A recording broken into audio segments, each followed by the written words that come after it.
Good evening. I'm Trevor Parkhill, President of the Ulster Society for Irish Historical Studies. It's my pleasure to welcome you and to welcome our speaker this evening, Dr. Tim Murtagh. The title of Tim's talk is Apprenticeship to Revolution, Workers and Tradesmen in the 1798 Rebellion. Tim, over to you. Thank you. Thank you, Trevor. Okay, so I know the background might not be that visible for people on Zoom, but I'll persevere.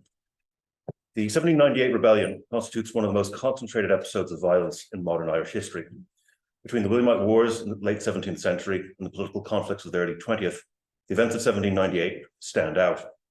With fighting in theatres in Leinster and Ulster, as well as a later outbreak in Connacht, the rebellion touched large portions of the country. While there are still very big questions about the overall body count, the current estimate is somewhere in the region of 20,000 people killed in the space of only a few short months. In the accounts of the rebellion that quickly began to appear after 1798, the focus was firmly on the actions and motivations of the peasantry, particularly those in County Wexford. This made perfect sense, given the location of the most intense fighting and the fact that no major urban centre was the theatre of a battle in 1798. The image of the rebel in the countryside, I'll go back to that, whether they were depicted as bloodthirsty and sectarian, or as a benevolent peasantry finally provoked beyond endurance. These images dominated accounts of the 1798 rebellion and subsequent historiography. Yet if one looks at what haunted the imagination of the Irish ruling class in the years preceding 1798, it was not so much the population of the countryside, but the large and growing pool of workers in towns. The image of the politically engaged wage earner living in cramped quarters, often involved in labour agitation, conspiring in tavern backrooms. In fearing this group, the authorities in Ireland had much in common with their equivalents elsewhere. The late 18th century was arguably the age of the radical artisan. In nearly every city throughout the Atlantic world, there emerged groups of working tradesmen who acted as incubators and transmitters of new democratic ideas, whether this be the dockside workers of Boston in 1770 or the Parisian sans-culotte of 1792.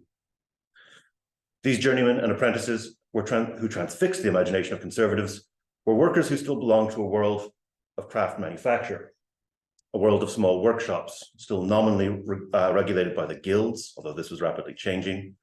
These men had usually served apprenticeships of some sort. They owned their own tools, and many had aspirations of becoming independent business owners themselves. They were a group set apart from the merchants and professionals above them as much as they were set apart from the lower class of unskilled poor below them. They were highly literate.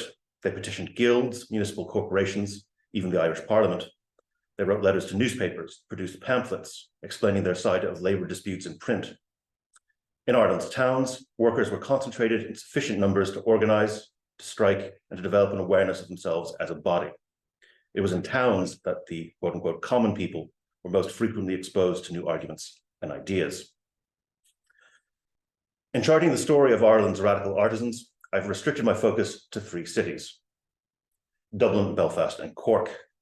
These three cities were different from one another in size, religious makeup, economics, and political structures. Yet in all three, we can find examples of a lively and independent political culture amongst tradesmen, even if the ways in which this developed vary between the cities. Now, this is not to discount the existence of popular radicalism in other Irish towns, such as Limerick, Sligo, Kilkenny, or Derry, several of which there are very good accounts of the political scenes before. But by focusing on these three cities, we can more clearly see their idiosyncrasies. Now, inevitably, Dublin looms large in this account. In addition to being the seat of government, Dublin was the biggest city on the island. By the end of the century, its population of 180,000 inhabitants probably made it one of the 10 largest cities in Northern Europe. Significantly, it was also a religiously mixed city. The Catholic share of Dublin's inhabitants had probably approached 50% somewhere around mid-century. And by the 1790s, Dublin was likely a Catholic majority city, although one with a substantial Protestant working class. Dublin's artisans also had a long history of political protests going back at least to the 1720s, if not far beyond. In the 1750s, master craftsmen were blamed for reading their newspapers and, quote, over a glass, inflaming their apprentices and journeymen. An interest in politics in Dublin was partly a side effect of the presence of the Irish Parliament, with the city's working classes in dangerous close proximity to the symbolic centres of power. During the era of the American War for Independence, crowds of Dublin workers came to support politicians for protective tariffs and for commercial reform. In 1784, this even resulted in the invasion of the debating chamber of the Irish House of Commons by protesting journeymen, as well as a rash of attacks on importers of British manufactured goods that summer. This even included, in 1784, Dublin artisans adopting the American practice of tarring and feathering offending merchants. Following the outbreak of the French Revolution, conservative fears about Dublin's workers shifted from their street protests to what they were doing in private, if not secret, particularly in the new system of political clubs that emerged after 1789. Now, most well known of the new political societies and clubs is the Society of United Irishmen. Founded in late 1791, with societies in both Belfast and Dublin, the United Irishmen were initially a relatively elite middle-class debating society. Now, while I will discuss the situation in Belfast in a moment, it should be noted that the Dublin Society of United Irishmen was very notable for its public and open debates, as well as its upper middle-class makeup, the large number of prominent barristers and merchants. Yet while this group was certainly important, accounts of government informers and newspaper reporters alike attest to the growth of political societies among workers and tradesmen, completely independent of middle-class leadership. Reports emerged of clubs with names like the Union, the States, the Illuminati, the Spread Club, the Huguenots, the Clady Club, the Shoe, the Dexter, the Shamrock, the Athenian, and the Philanthropic and Telegraphic Societies. These were frequently referred to in the press derisively as Jacobin clubs, a term sometimes used to distinguish them from other groups like the United Irishmen. These artisan Jacobin clubs grew out of a culture of conviviality based around the neighborhood tavern, of which Dublin had many. By 1790, there were at least 1,300 public houses in the city, an untold number of unlicensed dram shops. The tavern acted as a space for tradesmen to socialize and talk shop. Many were linked to particular trades. They were known as houses of call and frequently played host to illegal societies of journeymen, a form of proto-trade union known as a journeyman combination. During the 1790s, the line between labor organization and revolutionary politics was increasingly blurred. While accounts of these sort of artisan clubs are murky, we have repeated accounts that political societies had sprung out of journeyman trade groups. In 1793, a group of builders regulating work on construction sites in the city's North Strand allegedly took political overtones, with it reported that their trade society had fallen under the influence of new pamphlets and, quote, the new politics has found its way into this honorable fraternity and brought them to extend their speculation from dale boards and glue pots to politics and revolution. One combination of Dublin shoemakers, a club known as the Crispin Union, found its way onto the radar of Dublin Castle, which collected lists of its members and notes on its meeting places. This is a membership card for the Crispin Union. In 1795, an inquiry into Dublin's military situation actually recognized the potential of the city's shoemakers via the Crispin Union to actually pose a security threat to this very city. Quote, they have in a manner organized themselves so that they can assemble in 40 minutes in one body a group of 2,000 men by concerted signals from one house of call to another. Clearly, these were a force to be reckoned with. Moreover, it was through groups like the Crispin Union, like the journeyman combinations, that artisans learned the practices of democracy in a very immediate and real way. These groups involved the election of delegates, the management of collective funds, the process of chairing a meeting. These are skills that are crucial to political organization, and they were skills that journeymen developed out of necessity. Unlike middle-class groups like the United Irishmen, who had the luxury of an initially open and legal phase, the same cannot be said for these groups. Yet both the United Irishmen and these artisan clubs inhabited a common radical political culture. For instance, in the early years of the decade, middle-class and working-class radical alike were transfixed by the debates unleashed by the writings of Thomas Paine. The first part of Paine's Rights of Man went through at least 3 Irish editions, with extracts appearing in at least 4 major newspapers, and a cheap 6-penny edition running to 20,000 copies. Now, it must be said that Paine's writings were not especially aimed at working men or wage earners. His work appealed to farmers, shopkeepers, and professionals alike. Paine's main target was not the wealthy so much as undeserved aristocratic wealth. Paine divided society into the productive versus the unproductive classes. He roughly defined this as those who pay taxes and those who receive and live upon taxes. His emphasis was on unnatural interference of privilege or oligarchy. His views did not challenge property rights or necessarily oppose themselves to the doctrines of laissez-faire. Paine envisioned an egalitarian society of small producers driven by self-improvement, where competition prevented the accumulation of excessive wealth.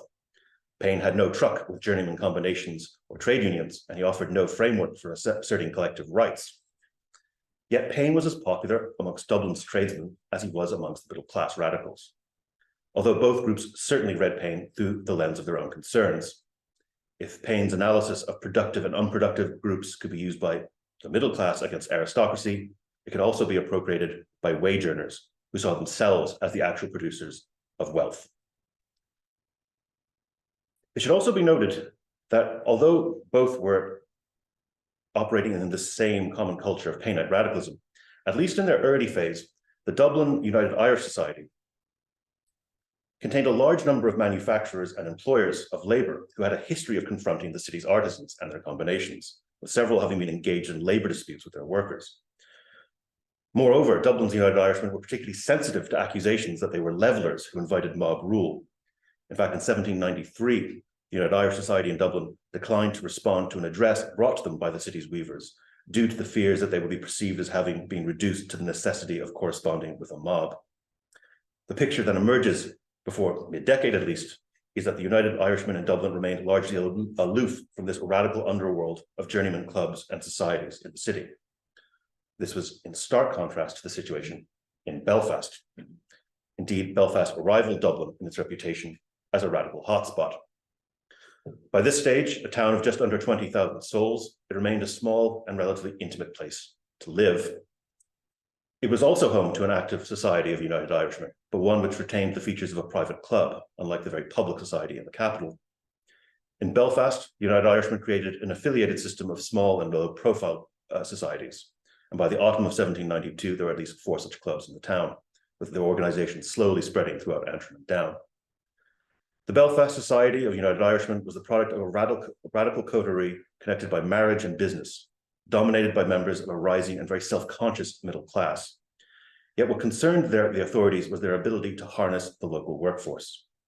While Belfast's United Irishmen were dominated by a middle-class leadership, the city's clubs nonetheless contained a fairly broad range of members, encompassing clerks, small tradesmen, and artisans.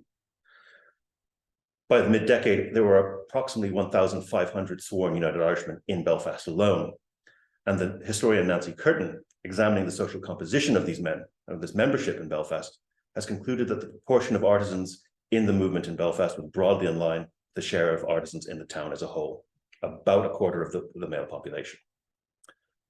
How to explain this broader social base for the Belfast radical movement? Well, as a community, Belfast contained many interlocking gradations between varieties of weavers, artisans, and merchants, perhaps less like the stark disparities of wealth that were apparent in a larger city like Dublin. Belfast's religious demography also likely blunted potential social tensions.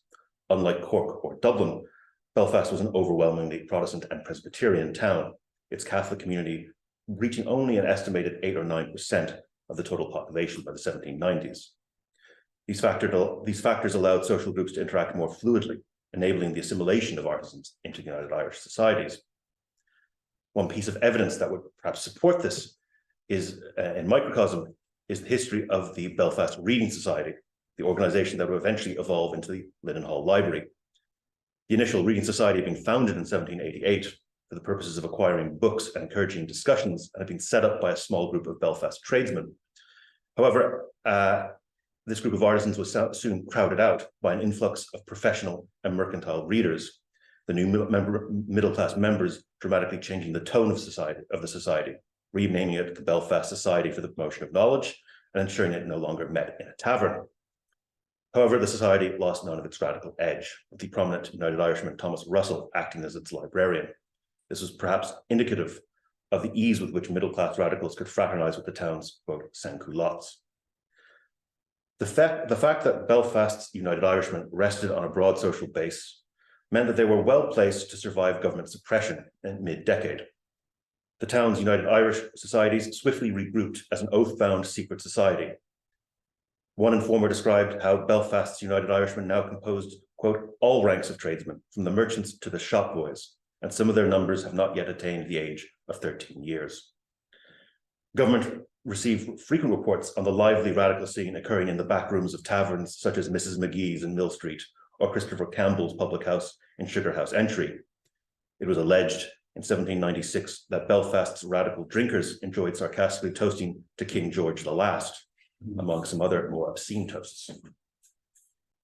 Yet during all these developments, the lively radical underworlds of Belfast and Dublin seemingly did not find a parallel in the country's second largest city, Cork. A wealthy port, with a population of 60,000, Cork City had initially seemed immune from the political excitement of the early 1790s. There had been no prominent Bastille Day celebrations, nor were there any attempts to pass pro-French resolutions via public meetings, as had occurred in Dublin and Belfast. There was no United Irish Society active in the town until 1793, and even then it was largely dormant. The, quote, lower orders, the popular classes of Cork, did not initially seem drawn to the new radicalism. There were no reports of the type of artisan Jacobin clubs allegedly prevalent in both Belfast and Dublin. What explains this apparent apathy? Well, David Dixon has put forward several explanations. For a start, the city's parliamentary politics. There was no parliamentary faction in South Munster that championed Catholic relief or any other type of significant political reform at this point. During the 1790s, the city's 2 parliamentary seats were controlled by figures who did not endorse Catholic political rights. And indeed, what stands out is the relative harmony between parliamentary factions in South Munster during the 1790s. This perhaps indicates a closing of ranks amongst upper middle class Protestants, a sense of embattlement. The sizable Catholic majority in both Cork City and County produced a defensiveness on the part of Protestants, suspicious of the potential ramifications of Catholic relief, and such tensions had been obviously sharpened by the recent agrarian disturbances of the Wright Boys in Munster during 1785-88. David Dixon has also pointed to the lack of a strong Presbyterian presence in Cork as a possible explanation for the weakness of the radical reform movement there. While there were certainly Presbyterians, both old and new light in the city, they were relatively weaker than in Belfast or even in Dublin, where in both instances a Presbyterian grouping was prominent in pushing reformist politics. Instead, Anglicanism and Methodism were stronger in Cork, while the small Presbyterian middle class in the city were not politically distinct or vocal. On the other side of the religious divide, Cork's wealthier Catholics were cautious to avoid confrontation with their Protestant neighbours. Catholic merchants and businessmen disinclined to expose themselves by vocal advocacy for Catholic relief. Now, while religious tensions are certainly important, and I would agree with David's prognosis, another persuasive explanation can be found in the city's quiescence by the lack of guildhall politics. Cork's guilds had only a limited role in municipal government and little, if any, role in canvassing during parliamentary elections, as was the case in places like Dublin. With much of the city's civic life managed behind the scenes, there was little space for wider debate. Moreover, while Cork's journeymen harbored a strong associational culture, this did not lay the foundation for a network of artisan radical clubs. Again, this is possible, but this was a result of the city's occupational profile. The large role of the provisions trade in the local economy resulted in a large seasonal workforce, which some have described as giving the city a semi-rural aspect. The city centre and its immediate suburbs were approximately 2 square miles in size, but they were surrounded by the city's sprawling liberties, which radiated into the countryside for another 6 miles. It is possible that the dispersed nature of Cork's workforce did not lend itself to a network of political societies. In addition to these explanations, there is another interesting hypothesis that the spread of radical and republican ideas in Cork was hindered linguistically. At least initially, the popular literature of the new radicalism was confined to the Anglophone sphere. Yet unlike Dublin or Belfast, Cork was a city where a considerable proportion of the inhabitants spoke Irish as their everyday tongue. In 1811, a visitor to the city recorded how the Irish language is so much spoken among the common people in the city of Cork that an Englishman is oft to forget where he is and to consider himself in a foreign land. Cork held a unique position with a high proportion of its urban community able to speak Irish. Nicholas Wolfe has estimated range perhaps between as 40 to 50% fluent in the Irish tongue. Yet this explanation, I would argue, is not entirely convincing. Cork sustained an idiosyncratic print culture that was multilingual. Early attempts at printing in Irish, as well as the use of phonetic scripts, which helped transcend the barrier between Irish and English. There was a strong tradition, particularly in Munster and Cork, of Gaelic language authors engaging with material in English, producing new hybrid works, and providing public readings of English texts into Irish via on-the-spot translations. The career of the poet Micheál Ó Goin is a good example of this fusion. Instead, what might have been happening was that the prevalence of Irish made the work of informers to government slightly harder. the inability to penetrate radical societies. Our knowledge of Cork's radical networks, indeed our knowledge of radical networks throughout the island, is largely dependent on the intelligence gathering apparatus of Dublin Castle. This may well be a case of absence of evidence is not evidence of absence. In any case, the political outlook of all three cities was transformed by events at the end of 1796, in December, when French ships were sighted off the coast of Bantry Bay. The comforting received wisdom about Britain's naval superiority had been shattered. Now, while the French ultimately decided to cut and leave, it was, everyone agreed, a close-run thing. One undersecretary in Dublin Castle described how the object of the enemy is the city of Cork. If in possession of Cork, the French get an impregnable harbour, and they will be able to fortify the town. England is lost if Cork be taken, and it was within 6 hours of being lost, end quote. In the wake of this near miss at Bantry, the government instituted a draconian counterinsurgency program, one that would decimate the United Irish movement, particularly in Ulster. This is just showing a map showing both the three major cities under examination, as well as the proximity of Bantry to Cork, just over 60 miles. In Belfast, the counterinsurgency program took many features. For instance, the offices of the Northern Star, the United Irish newspaper in the town, were raided and sacked, the paper's equipment destroyed. Many of the leading United Irish leaders in Belfast and Ulster as a whole were arrested, some pushing the number of about 600 during the year 1797. So much so that by the end of the year, Newgate Prison in Dublin was being referred to as the Belfast Hotel. Meanwhile, the sighting of a French fleet so close to Cork, just over 60 miles, served to inspire and motivate radical activists there. Reports now began to emerge of a much more aggressive recruitment campaign in the city. The United Irish cells springing up in Cork were focused on the city's artisan neighbourhoods, such as those between Northgate Bridge and Blackpool, north of the city. One estimate by late 1797, within a year of the Bantry crisis, the estimate of Cork United Irishmen was upwards of 4,000 men. While this was impressive in terms of growth, it had not been accompanied by a leadership structure and a tightening of discipline.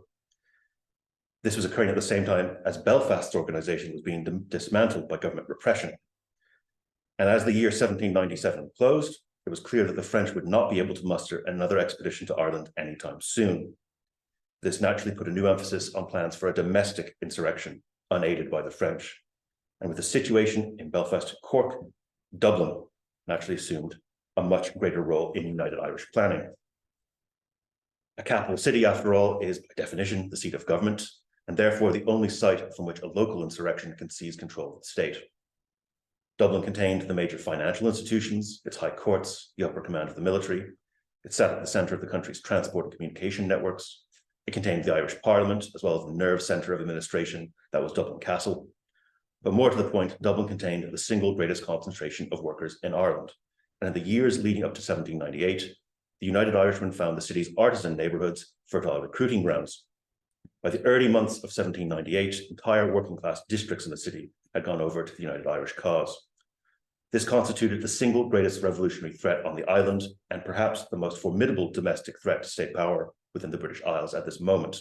The number of United Irishmen in Dublin were estimated to be within the region of 10,000 members. It is worth asking, how had this all been achieved, given that, unlike in Belfast, the United Irishmen in Dublin were a relatively elite small group?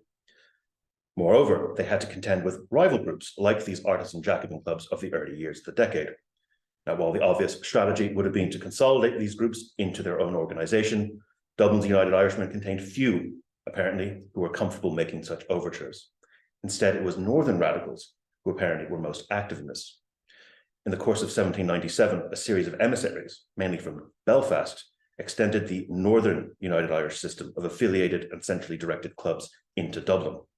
One informer claimed that there were upwards of 1,000 Northerners in Dublin at one point, all attempting to subvert the city's workers, likely an exaggeration. These activists recruited amongst friends, relations, and crucially among their workmates. References emerged to United Irish cells forming around workshops, a brewery in Francis Street, a distillery in Lincoln Lane, but also reports emerged of United Irish cells forming collectively by trades, by tailors, smiths, butchers, and bakers. One informer recounted how the city's journeyman printers had gone almost to a man gone to the United Irish cause, printing radical songs and pamphlets when unsupervised by their employers. Again, it seems that pre-existing labour organisations, the combinations of the journeymen, had provided the basis for these United Irish clubs. This influx of Dublin tradesmen into the United Irish network raises certain questions. Was this recruitment drive proof of a genuine note of egalitarianism on the part of the leadership? How sincere were United Irish attempts to appeal to the social grievances of workers? It is clear from later memoirs of leading United Irishmen that some members in these years harboured a deep-seated fear of social revolution. The United Irishmen never published any coherent agenda for economic or social reform, focusing almost entirely upon the question of suffrage and the vote. They argued that Irish independence from Britain would unleash the country's potential as a centre of manufacturing and export, and the transformation of Ireland into a republic, and this is very much in the vein of Thomas Paine, that by becoming a republic, they would ensure the end of government corruption and waste, with the various pensioners and courtiers no longer paid from the public purse. As a result, several historians have argued that despite containing a populist dimension, the ideology of the United Irishmen was extremely ambivalent about the role of the working poor. Yet a focus on political form did not preclude serious concern about social reform. Indeed, the two were seen as inseparable. Several United Irishmen believed that the economic grievances of the poor were a product of the political system and could only be rectified by reforming that system. Some members of the United Irishmen did espouse a genuine sympathy for the economic plight of wage earners. For instance, again, Thomas Russell, who once championed the rights of Belfast's journeymen to form combinations, and who also foresaw some of the potential shortcomings of economic growth in the future, writing about the detrimental effects of factory work as it emerged. The reality is that such a large and diverse revolutionary movement was bound to contain internal tensions. The ambiguities in 18th century radicalism were sufficiently broad to mask conflicts of interest between different social groups. Irish artisans, for their part, believed as well that Irish independence and a republican government might usher in a harmonious society of independent small producers. The United Irishmen reaped the rewards of this ambiguity in their ideas as their numbers swelled in the early months of 1798. By the spring of that year, the United Irishmen were now in possession of a large, well-organised body of recruits in Dublin. And by March, planning for a Dublin Rising was well underway under the leadership of Lord Edward Fitzgerald. Lord Edward was blessed with both personal charisma and the Fitzgerald name, with its association with centuries of Geraldine resistance to English rule. And unlike most other United Irish leaders, he had actual military experience, having served in the American wars and seen combat in the Carolinas. As a result, he had a sharp eye for the possibilities of asymmetrical warfare and was quick to recognise the advantages that Dublin's built landscape offered. For instance, the fact that Dublin Castle was separated from surrounding artisan districts by decrepit walls, easily scalable. Other sites, such as the Custom House and the major banks, were similarly vulnerable. His plan was to organise 4 divisions in the city, which would attack key targets, such as the bank, Trinity College, the Customs House, and the castle. And this first phase of a national uprising would then proceed with the seizure of mail coaches out of Dublin, providing the signal for the surrounding counties to instigate a national insurrection. Fitzgerald had visited Paris in the early years of the decade in 1792, and his planning has more than a whiff of the revolutionary barricades about it. However, despite the promising growth in United Irish numbers and the undoubted ability of Fitzgerald, there were significant factors working against a rising in Dublin. While the numbers of radical recruits had increased over the previous year, so had the number of soldiers stationed in the city. By 1798, Dublin contained somewhere in the region of 4,000 soldiers, augmented by an additional yeomanry force of another 4,000, and large bodies of militia, mostly stationed at the edges of the city at places like Loughlinstown. The geography of Dublin also provided certain advantages to the authorities. It was a compact city centre, one where any large meeting of potential rebels would be quickly noticed. There were only a handful of open spaces where a sizable force could assemble. The city was ringed by 2 canals, which restricted movement in and out of the city to a limited number of crossings, canal bridges which could be easily flanked. The government, of course, had another advantage, which was its intelligence network. The rapid expansion of the United Irish societies had brought unscrupulous figures into their midst, providing information to Dublin Castle. Between the 18th and 21st of May, intelligence victories by the government led to the arrest of Lord Edward Fitzgerald and the remaining members of the United Irish leadership. Now, the 23rd of May had been the date appointed for an insurrection in the city, and on that night, the last United Irish leader of any stature, Samuel Neilson, attempted to persevere with this plan, but in vain. The attempted rising was countered by government. Neilson was arrested on sight, while the army and yeomanry occupied the locations that were supposed to have been the main rallying points for the rebels at Smithfield and Newmarket Square, having been informed of this the night before. The following morning, abandoned pikes and weapons were discovered in some of the lanes and alleys nearby, hastily abandoned by those who had hoped to turn out for the cause. Deprived of coordination and the key advantage of taking the capital city, the rebellion was disjointed, resulting in sporadic uprisings in the counties surrounding Dublin, eventually spreading to Kildare, Carlow, Wicklow, and south to Wexford, where it broke out so spectacularly. In early June, another strand of rebellion broke out in Antrim and Down, as more radical and resolute figures emerged to replace hesitant leaders. Yet with the cities firmly in government hands, the odds were stacked against these uprisings, both north and south. At no point during the rebellion did the government seriously fear for an insurrection in either Cork or Belfast. In fact, once the rebellion had broken out in May, Belfast had effectively been put into a lockdown. Martial law was proclaimed through the streets, a curfew put in place, and 4 companies of yeomanry put onto permanent duty. One of the town's citizens would later describe the death-like silence that pervaded the streets, all the while the counties of Down and Antrim resounded with the noise of and tumult of battle. During the first weeks of the rebellion, a court-martial sat daily at Belfast's market house, issuing punishments to those suspected of disaffection. One local tailor given 50 lashes, a cotton printer 200 lashes. The eventual court-martial and execution of Henry Joy McCracken similarly shocked the town's inhabitants. Now, McCracken's corpse was handed over to his family. However, the heads of 5 other less fortunate United Irishmen were to be displayed on pikes outside the market house. Similarly, in the south, the province of Munster remained mostly peaceful that summer of 1798. Cork City was noticeably quiet, having been put under a very strict guard by local garrison, with several extensive sweeps of the city and alleys. Like in Belfast, no serious attempt at insurrection emanated out of Cork City in 1798.